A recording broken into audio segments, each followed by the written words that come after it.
El triunfo del monstruo perfecto. Finalmente llegó el día y Trump triunfó con mucha más holgura de la que todas las encuestas vaticinaban, llevándose los 7 swing states y obteniendo más votos totales que su rival, algo que en las anteriores 8 elecciones un solo candidato republicano había logrado. Me refiero a George Bush hijo en 2004. Seguramente con el correr de los días habrá tiempo para analizar con más precisión los números y con ello las razones que los explican, por lo menos de manera más concluyente, pero bueno, al menos preliminarmente algunos bosquejos más o menos sensatos podemos realizar. Eh, Quienes siguen el canal habrán visto quizás el video donde les comento un libro que estuve leyendo hace poquito, ¿Por qué se rompió Estados Unidos? Que es de un tal Roger Senserrich, eh, que tiene claramente un sesgo anti-Trump, es claramente un marcado demócrata, pero aún así ofrece, me parece, una punta a tener en cuenta. Aún si Trump hubiera perdido esta elección, existen condiciones estructurales que explican su emergencia. Esa es como la hipótesis o la tesis del texto. O sea, Trump no sería la anomalía, sino uno de los retoños naturales de aspectos institucionales generales insertos en el corazón de la República estadounidense, sumado a la deriva adoptada por el Partido Republicano. De ahí sale Trump. Digamos. Dicho en otras palabras, para Senserrich hay Trump porque Estados Unidos abrevó de una tradición poco democrática existente ya en el espíritu de la Constitución legada por los padres fundadores, una desigualdad estructural y nunca del todo resuelta entre norte y sur, los cambios institucionales y en el sistema electoral que se empezaron a dar especialmente a partir de los años 60 y el modo en que las alas más reaccionarias del Partido Republicano se hicieron hegemónicas a partir de la utilización de discursos populistas basados en el resentimiento. Este es el punto de vista de Senserrich en el libro, en por qué se rompió Estados Unidos. Esta perspectiva a mí me interesaba porque nos corre automáticamente del lugar común de un Trump producto de un combo explosivo entre un giro reaccionario de las sociedades acaecido por generación espontánea, nadie sabe por qué, sumado a fake news y gente muy mala diseñando algoritmos para manipular gente tonta y o protofascista. Esta es como la lectura de muchos analistas, incluso muy prestigiosos. Trump es eso. La gente se volvió de derecha, fake news y unos señores, y Elon Musk y Zuckerberg manipulando el algoritmo para que la gente como una imbécil vote. Gente que o es imbécil o es fascista o está a punto de serlo. En todo caso, si hay algo que objetar al libro de Senserrich es haber omitido la responsabilidad del Partido Demócrata en la irrupción de un fenómeno como Trump, porque no hay que olvidar, la transformación de los demócratas merece más que una mención a pie de página. En este sentido, a horas de la elección, aparecieron algunos números preliminares, luego también vi otros, hay que ver entonces a ver quién los evalúa y en función de qué. Yo tomé unos números que salieron en la CNN junto al diario El País de España, que son unos datos interesantes. Insisto, después también vi otros, van más o menos en la misma línea, pero yo les cuento estos. Esta es la fuente. Y se los cuento porque, bueno, en general digo, confirman unas tendencias que se venían dando por lo menos desde el año 2016. Y otras las matizan, pero solo en parte. Voy al grano. Entre los varones, Trump ganó por 10 puntos. Y entre las mujeres perdió también por 10. Aunque en 2020, o sea, en la elección anterior, había perdido por 15. Entre los jóvenes de hasta 29 años, perdió por 13 puntos Trump. Pero en ese segmento, en 2020, había perdido por 24 frente a Biden. Entre los blancos, ganó por 12, aunque en 2020 había ganado por 17, había ganado por más. Y entre los negros, perdió por paliza. Hay algunos números que dicen que mejoró un poco. Lo que acá publica CNN y El País es que perdió por 74 puntos. ¿Sí? que ponen que mejoró, pero había mejorado muy poquito. O sea que entre los afroamericanos, digamos, claramente ahí hay un voto que es demócrata, más allá de que habría mejorado un poquito. Donde se vio un importante avance de Trump es entre los latinos. En 2020 había perdido ahí por 33 puntos y en esta elección perdió solo por 8. Así que una recuperación fenomenal. Entre los universitarios, Harris gana, obviamente gana, por 16 contra los 12 que había obtenido Biden 4 años atrás. O sea que mejora a Biden. Pero entre los no universitarios, Trump gana por 10, cuando 4 años atrás había ganado solo por 2. En cuanto, si lo pensamos en términos de zonas, Trump subió sustancialmente en el ámbito rural, triunfando por 27 puntos contra los 15 de diferencia que había obtenido en la elección presidencial anterior. Y entre los considerados votantes independientes, o sea, los que no están, digamos, afiliados a ninguno de los dos partidos, Harris ganó por 5, pero es bastante poco si lo comparamos con los 13 que había tenido de ventaja Biden en 2020. Entonces, como le decía, estos números en general confirman las tendencias y el perfil que fueron adoptando ambos partidos en los últimos años. El Partido Republicano, liderado por un magnate, ha logrado representar especialmente a la población de varones blancos, no universitarios, trabajadores de zonas rurales y o de los viejos cordones industriales, aquellos más afectados por la globalización. No hay demasiada novedad acá.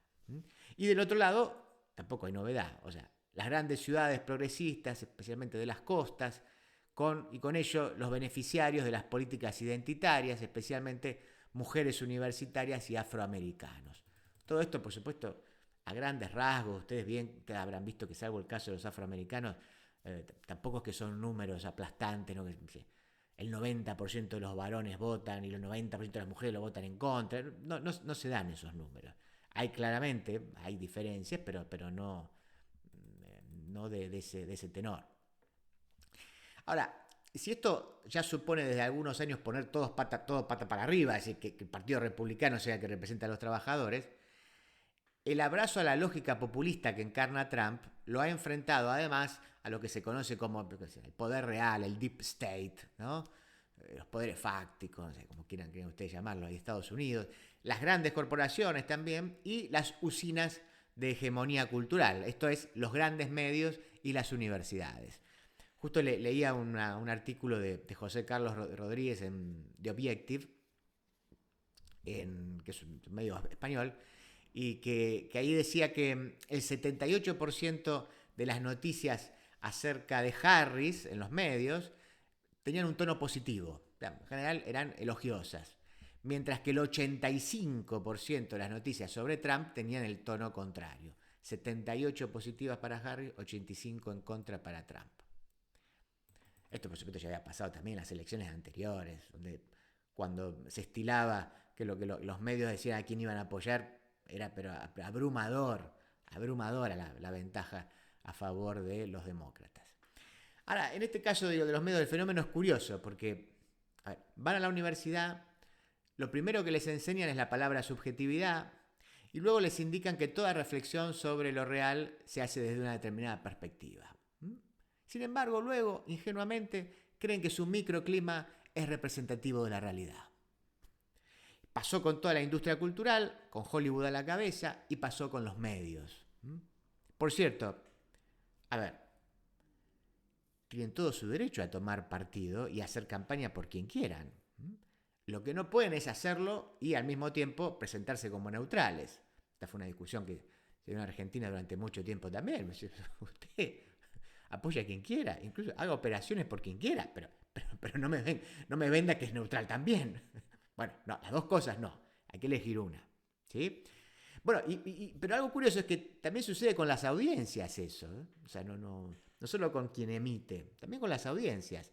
O sea, se quejan de la polarización, pero le exigen a sus diarios favoritos que tomen posición. Habrán escuchado la controversia que se dio esta semana, porque algunos diarios, algunos medios, habían decidido romper con la tradición y no tomar posición. Entonces un montón de suscriptores se borraron del diario, ofendidos. ¿Cómo no decís que votás a Kamala?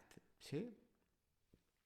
Entonces, hacen eso, ahora exigen, quieren información, quieren buena información, pero después dicen, no, jugátela y decir que votás al que yo quiero, al que yo apoyo.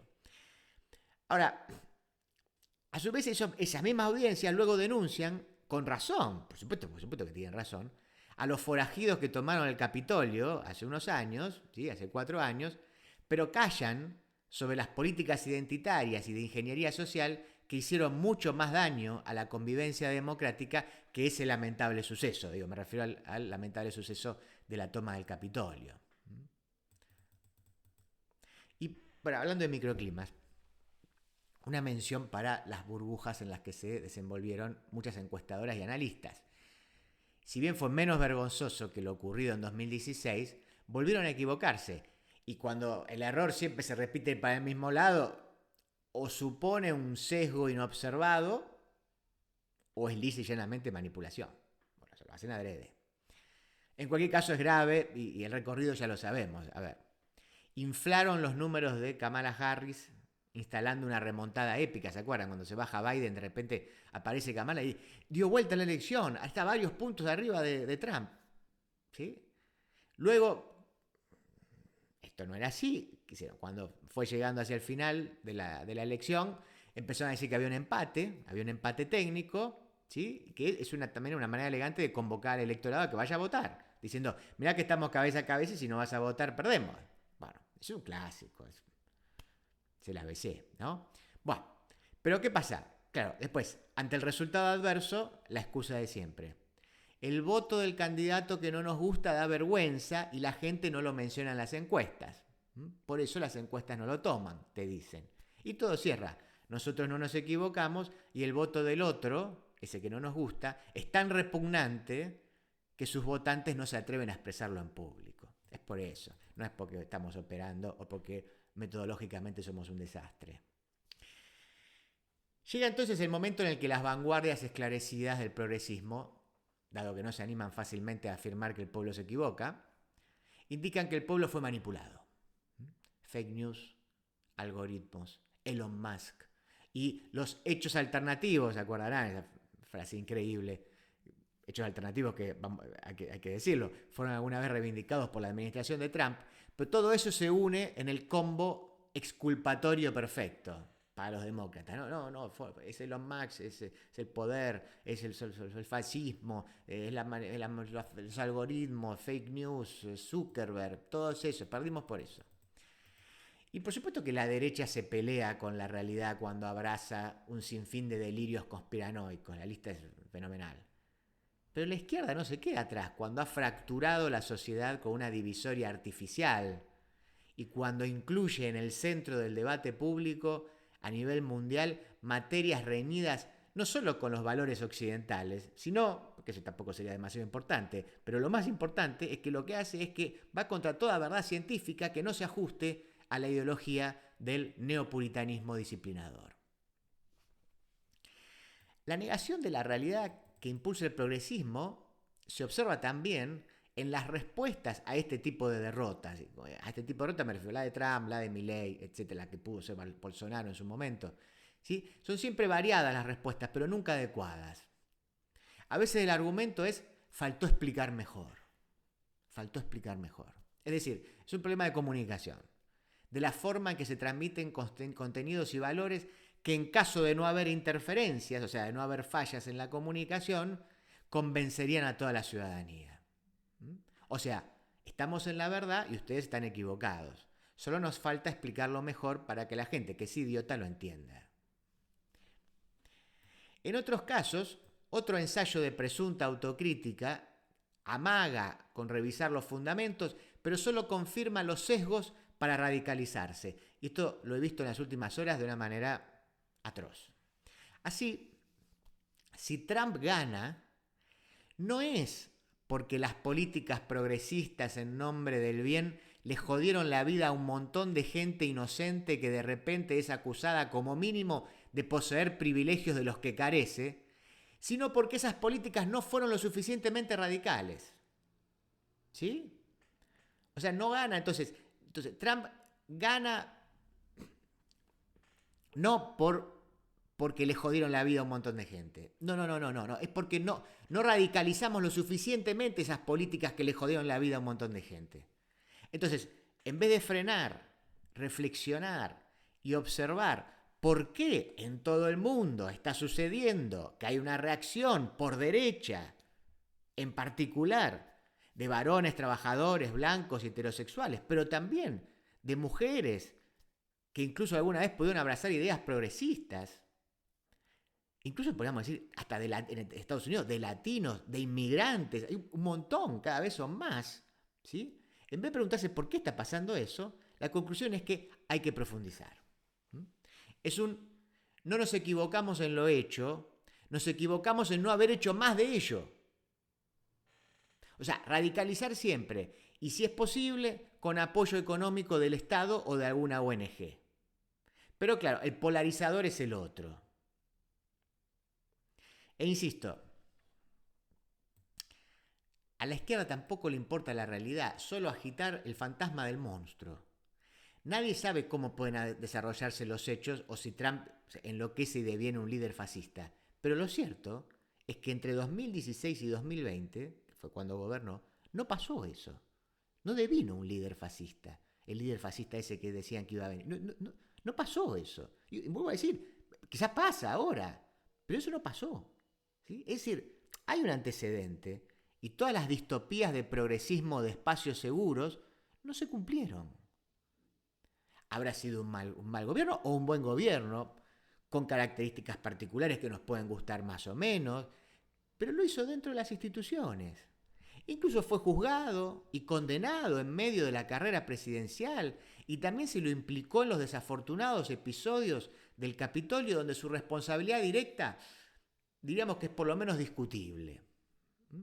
Y francamente, esto es por lo menos lo que yo pienso, sea de izquierda o de derecha, salvo casos muy excepcionales, yo creo que lo mejor es que el candidato pueda presentarse en las elecciones y que sea la gente la que elija. O sea, los intentos de proscribir candidatos con artilugios judiciales nunca acaban bien. En cualquier país. Nosotros en Latinoamérica conocemos también mucho de eso. Y no puede llamarse lawfare solo cuando la persecución se hace sobre líderes de izquierda. No puede ser. Y lo mismo sucede con los lenguajes de odio. A Trump casi le vuelan la cabeza y hubo aparentemente otros 2 intentos de matarlo en los últimos meses. Por supuesto que una de las consecuencias de las retóricas violentas puede ser que la violencia vuelva sobre el emisor. Claro que eso puede ser. Pero, ¿acaso no puede haber influido en la mente de esos asesinos el hecho de que constantemente y durante años se instalen que ese señor, o sea, que Trump es Hitler, es Mussolini, que va a quitarle el derecho a las mujeres, a los negros y a los gays, etc.? ¿No es eso el lenguaje de odio también? Que es falso, además. Digo, es falso. No es Hitler, no es Mussolini. Te puede no gustar, pero no es eso. No es eso. Entonces, nos puede gustar más o menos, pero no es eso. Hay que aceptarlo.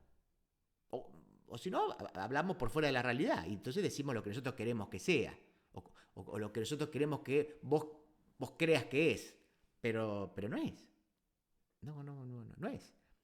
Entonces, no puede ser que si el atacado es de izquierda, la culpa sea del lenguaje de odio de la derecha, pero cuando el atacado es de derecha, el responsable sea también el mismo lenguaje de odio de la derecha. No puede ser. El odiador, ¿cómo es? El odiador siempre es el otro. Las sociedades se dividen entre los que aman y los que odian, y a su vez cada uno de esos grupos votan a partidos diferentes. Todos los que amamos votamos a esto y todos los que odiamos votamos a este otro. En cuanto a política exterior, una vez más, ¿de dónde ha salido que con Trump es más probable que se desate una guerra? Otra vez, digo, puede ser, pero los antecedentes de su administración, donde evidentemente logró controlar a los halcones republicanos, juegan a su favor. Y a su vez, bueno, ha sido una promesa de campaña, otra vez, por supuesto, digamos, que la puede incumplir. Pero fue claro en eso también. Además, la administración Biden no ha contribuido a la paz mundial, por cierto. Fueron más bien los demócratas los que abrieron y continuaron batallas que algunos acusan hasta de genocidios, Aunque claro está, son guerras que se libran con igualdad, inclusión y respeto por las disidencias, excepto en el campo de batalla, claro.